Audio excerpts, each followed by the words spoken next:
నందు కామారెడ్డిలో జరిగిన సమావేశంలో బీసీలకు తగు ప్రాధాన్యత ఇస్తానని పిసిసి అధ్యక్షుడు మహేష్ కుమార్ గౌడ్ అంటున్నారు.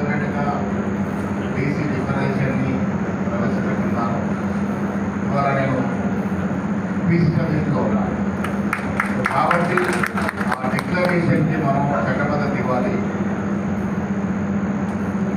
రేవంత్ రెడ్డి గారు సానుకూలంగా స్పందించడం, కొంత ఉన్నటువంటి మంత్రుల సభ్యులు ఎన్నికలు మద్దతు చేసుకోవాలి కాబట్టి ఫండ్స్ రాకుండా పోతున్నాయని అన్నప్పుడు కూడా నేను రేవంత్ రెడ్డి గారు లేదు, ఎన్నికల ఆలస్యమైనా పర్వాలేదు, మనం బీసీకి ఇచ్చిన మాట నిలబెట్టుకోవాల్సిన అవసరం ఉందన్నటువంటి అవసరాన్ని గుర్తించి చట్ట పద్ధతి ఇవ్వాలి అని అన్నప్పుడు రేవంత్ రెడ్డి గారు, కేబినెట్ సభ్యులు, భట్టి గారు అందరూ కూడా సానుకూలంగా ఆ సమావేశంలో కేశవరావు గారు, పొన్న ప్రభాకర్ గారు అందరం ఉన్నాం.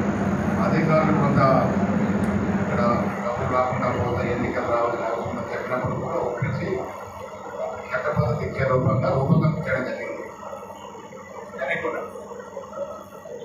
త్వరలోనే ప్రత్యేకంగా దానికోసం ఒక అసెంబ్లీ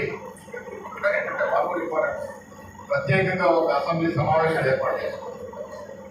42% ఇల్లు పెట్టడమే కాకుండా అది అనిల్గా చెప్తా ఉంటారు, చట్టసభలో కాదు మనకు విద్యా ఉపాధిలో కావాలని ఆ రోజు ఆ మాటలు కూడా క్యాబినెట్ ఒప్పించడం జరిగింది. 2 బిల్లులు అసెంబ్లీలో, ఒకటి చట్టసభల్లో మనకు 42% రిజర్వేషన్ ఇవ్వడం, రెండవది ఎడ్యుకేషన్ ఎంప్లాయ్మెంట్ రిజర్వేషన్ ఇవ్వడం, దానికి కూడా సీలింగ్ అగ్రిమెంట్ చేస్తారు. తమిళనాడులో 69% రిజర్వేషన్ ఇవ్వడం, మనకి ఇవ్వాలంటే సుప్రీంకోర్టు రూలింగ్ వస్తాం. సుప్రీంకోర్టు కూడా ఏం చెప్పింది, రిజర్వేషన్ ఇవ్వకూడదని చెప్పింది. ఇవ్వాల్సి వచ్చినప్పుడు సహేతుకున్న కారణాలు చూపారని చెప్పింది.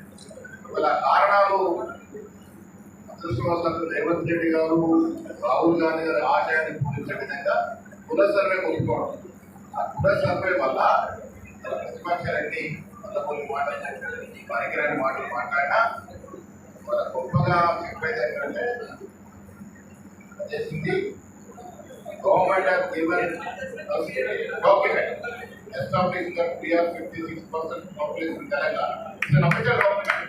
Now we got it established. Officially, it was established that we are 56%.